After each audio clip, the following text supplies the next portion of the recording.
మన ప్రభు అయిన యేసుక్రీస్తు నామములో ఈ ఉదయకాలపు మన్నా అనే కార్యక్రమాన్ని వీక్షిస్తున్న మీ అందరికీ హృదయపూర్వకమైన వందనాలు తెలియజేస్తున్నాను. కృపగల దేవుడి జ్ఞాపకం చేసుకొని గడిచిన దినమంతా ఆయన కృపలో భద్రపరిచి కాపాడి క్షేమం అనుగ్రహించి మరొక దినాన్ని పరిశుద్ధాత్మ దేవుడు అనుగ్రహించాడు. ఈ దినమంతా కృపాక్షేమముని పరిశుద్ధాత్మ దేవుడు అనుగ్రహించును గాక. ఈ ఉదయకాల సమయంలో ఒక వాక్యాన్ని మనం చదువుకుందాం. కీర్తన గ్రంథం 106వ కీర్తన 44వ వచనం. వారు కలిగిన శ్రమ ఆయన చూసెను. దేవునికి స్తోత్రం కలుగును గాక. ఇశ్రాయేలు ప్రజలు వారు ఐగుప్తులో పడుతున్న శ్రమను, వారు ఐగుప్తులో పడుతున్న ఆ బాధలు ప్రభు చూశాడంట. ఉదయకాల సమయంలో వాక్యపట్టిన నీ జీవితంలో నువ్వు పడుతున్న ఆ బాధలు, నువ్వు పడుతున్న శ్రమలు, నువ్వు పడుతున్న నిందలు, నువ్వు పడుతున్న అవమానాలు, నిన్నెంటాడుతున్న రకరకాల సమస్యలు, మరి ఒకవేళ నీ బంధువులు, నీ రక్త సంబంధికులు, నీ స్నేహితులు ఎవరు చూడటం లేదు. నాకు కలుగుతున్న ఈ బాధని, నాకు కలుగుతున్న ఈ కష్టాన్ని ఎవరు పట్టించుకోవటం లేదు. పట్టించుకునే నాదుడే నాకు లేడు. అందరూ దూరం అయిపోయారు. అందరి చేత నేను తృణీకరించబడ్డాను. అందరూ నాకు పురుగులాగా చూస్తున్నారు. ఏంటి నా జీవితం ఏంటి, ఏంటి నా బ్రతుకేంటి, అయ్యో అని ఒకవేళ కేకలేస్తున్నామేమో. ప్రభు ఉదయకాల సమయంలో అంటున్నాడు, నీ బంధువులు చూడకపోయినా, నీ రక్త సంబంధులు చూడకపోయినా, నీ కన్నవారిని చూడకపోయినా, నీ యొక్క స్నేహితులు చూడకపోయినా, ఇదిగో నీ రక్త సంబంధికులు నిన్ను ఎవరు చూడకపోయినా, నా ప్రభు నీ శ్రమను చూస్తున్నాడు. నువ్వు పడుతున్న నిందలు చూస్తున్నాడు. నువ్వు పడుతున్న అవమానాలను ఆయన చూస్తున్నాడు. ఆయన ఒకవేళ నువ్వు అనుకోవచ్చు, దేవుడు కూడా నన్ను మర్చిపోయాడేమో, కనుక నా బ్రతుకు ఇలా ఉంది, నా జీవితం ఇలా ఉంది, ఎప్పుడు కన్నీరే, ఎప్పుడు ఈ శ్రమ నుంచి నాకు విడుదల, ఎప్పుడు ఈ కన్నీటి నుంచి నాకు విడుదల, ఎప్పుడు నా జీవితంలో ఈ వేదన తొలుగుతుంది, నన్ను పట్టించుకొని నాదుడు లేడనుకుంటున్నామేమో. సర్వోన్నతమైన దేవుడు అంటున్నాడు, నేను నీ బాధని, నీ శ్రమని నేను చూస్తున్నాను అంటున్నాడు. ప్రియ దేవుడి బిడ్డ, చూస్తూ ఓర్కుండే దేవుడు కాదు, కానీ ఇశ్రాయేలు ప్రజలు వారు పడుతున్న వెట్టిశాఖని, వారు పడుతున్న శ్రమల్ని వారి నుంచి విడిపించే దేవుడు, వారిపైన కృప చూపించి, వారి మీద కనికరాన్ని చూపించి దేవుడు, విడిపించిన సర్వోన్నతమైన దేవుడు నీ జీవితంలో కూడా ఆయన విడిపించుటకు ఆయన శక్తివంతమైన దేవుడు. ఆయన నిన్ను ఎంటాడుతున్న అనారోగ్య పరిస్థితులు కావచ్చు, నిన్ను ఎంటాడుతున్న ఆర్థిక శ్రమలు కావచ్చు, నిన్ను ఎంటాడుతున్న నిందలు, ప్రియ దేవుడి బిడ్డ, నిన్ను ఎంటాడుతున్న సమస్యలన్నీ నీ జీవితాన్ని, అయ్యో ఎంత మంచాన్ని పడిపోయి ఉన్నాను, ఈ అనారోగ్యం నుంచి నాకు ఎప్పుడు విడుదల, ఎప్పుడు నాకు ఈ కోర్టు సమస్య నుంచి ఎప్పుడు విడుదల, మరి యొక్క సంతానం లేక నేను నిందించబడుతున్నాను, దీని నుంచి నాకు ఎప్పుడు విడుదల కలుగుతుంది, దేవుడు నాకు ఎప్పుడు సంతానం కలిగజేస్తాడు, ఎన్నెన్నో బాధలు, ఎన్నెన్నో నిందలు. మరి వివాహం వయసు వచ్చింది, వివాహం జరగక వేదన పడుతున్నామేమో.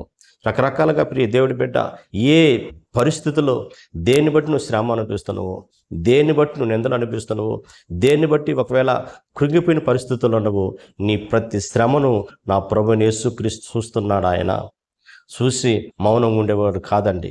ప్రియ దేవుడి బిడ్డ, మనం చూసినప్పుడు హాగరు తన కుమారుడు అరణ్యంలో, బేర్షెబ అరణ్యంలో భయంకర శ్రమను అనిపిస్తున్నారు. కనుక దేవుడు వారి కన్నీటిని చూసి దేవుడు వారికి విడుదల దయచేయలేదా? వారిని అక్కడ ప్రభు హెచ్చించలేదా? ప్రభు ఘనతగా మార్చలేరా? అందరూ వదిలేసినా కూడా దేవుడు వదలలేదు కదా. అదేవిధంగా ప్రియ దేవుడి బిడ్డ, 38 సంవత్సరాలు బెతెస్దా కోనేటి దగ్గర ఇదిగో రోగంతో బాధపడుతున్న తన్ను ప్రభు చూసి తను స్వస్థపరచలేదా? ఉదయకాల సమయంలో నువ్వు ఏ విషయంలో బాధించబడుతున్నావో, ఏ విషయంలో కృంగించబడుతున్నావో, ఏ విషయంలో నలిగిపోతున్నావో ప్రభువు చూడటం లేదనుకున్నావు, ప్రభు చూస్తున్నాడు. నీకు విడుదల కలగబోతుంది, నీకు ఇమోషన్ కలగబోతుంది. కనుక ప్రియ దేవుడి బిడ్డ, ఈ సర్వోన్నతమైన దేవాది దేవుడి వైపు నువ్వు చూడగలిగితే, ఆయన మీద నువ్వు ఆధారపడగలిగితే, నీ స్థితిని మార్చగల దేవుడు, నీ తలరాతను మార్చగల దేవుడు, నీ జీవితాన్ని ఒక ఉన్నతమైన స్థానంలో నిలబట్టుకు శక్తివంతమైన దేవుడు.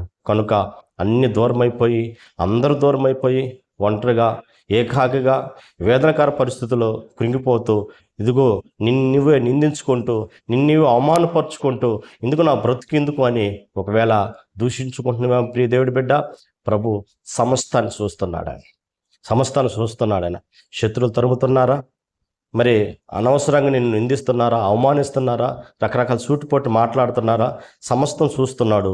ఒకరోజు మంచి రోజు జరగబోతుంది నీకు. ఒక మంచి దేవుడు చేయబోతున్నాడు, ఒక అద్భుతం జరిగించబోతున్నాడు, ఒక ఆశ్చర్యకారిని ఆ దేవుడు జరిగించబోతున్నాడు.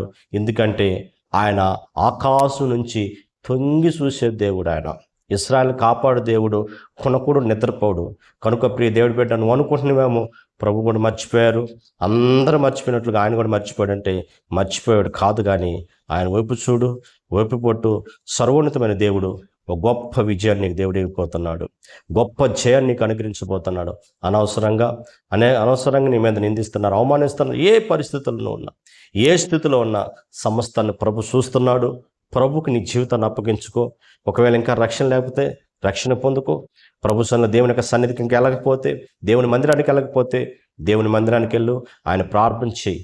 ఎందుకంటే ప్రియ దేవుడి బిడ్డ, ఆయన సమస్తం చేయగల దేవుడు. ఆయన నోటి మాట ద్వారా భూమిని ఆకాశాన్ని సృజించిన సర్వోన్నతమైన దేవుడు నీ జీవితంలో ఏ అద్భుతమైన చేయగలడు. ఆయన నీ జీవితంలో ఏ ఆశ్చర్యకాలు జరిగించగలడు. ఎన్నో పోరాటాల మధ్య ఇదిగో ఇరిగి నలిగిన హృదయంతో కృంగిని స్థితిలో కన్నీటి వేదన మధ్య ఇదిగో ఉన్న నీ జీవితంతోనే ఈ ఉదయకాల సమయంలో ప్రభు సూటిగా తేట తెల్లగా ప్రభు నీతో మాట్లాడుతున్నాడు. ఈ దినము నా దేవుడు, ఈ నెల నుంచి దేవుడు ఒక అతిశయకారిని జీవితం జరిగించబోతున్నాడు, అద్భుతం జరిగించబోతున్నాడు. అనేక మంది ఆశ్చర్యపడేట్టుగా నా దేవుడు నీ జీవితంలో కార్యం జరిగిందిగా.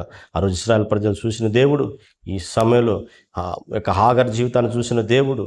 అదేవిధంగా ప్రియ దేవుడి బిడ్డ యొక్క 35 సంవత్సరాలు ఇదిగో అనారోగ్యంతో బాధపడుతూ బెతస్దా కోట దగ్గర ఉన్న తన జీవితాన్ని చూసిన దేవుడు నీ జీవితాన్ని కూడా ప్రభు చూస్తున్నాడు. నీ శ్రమను చూస్తున్నాడు, నీ కష్టాన్ని చూస్తున్నాడు, నీ బాధలు చూస్తున్నాడు. వాటన్నిటిలోంచి నా దేవుడు నీకు విడుదల దయచేయునుగాక. ప్రార్థన చేసుకుందాం. సర్వాధికారి ఆశ్చర్యకడ్డ స్తోత్రాల స్వామి, ఎందరైతే ప్రభా ఈ సమయంలో నా తండ్రి శ్రమలోను వేదనలోను కృంగిన స్థితిలోను ప్రభా అయ్యా సర్వం కోల్పోయి పోగొట్టుకున్న నా తండ్రికి స్తోత్రాల స్వామి.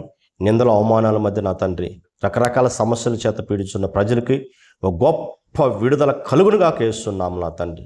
అట్టి సహాయం దయచే మరి ప్రభువానికి స్తోత్రాలు స్వామి. అయ్యా వారి శ్రమని చూస్తున్నాను చెప్తున్న దేవానికి స్తోత్రాలయ్యా. వారి శ్రమకు తగిన ఫలాన్ని దయచేసి నీ నామని కనపరుచుకోమని యేసు నామములో అడుగుతున్న పరమ తండ్రి, ఆమేన్. Praise the Lord. ప్రభు వీళ్ళందరినీ దీవించి ఆశీర్వదించును.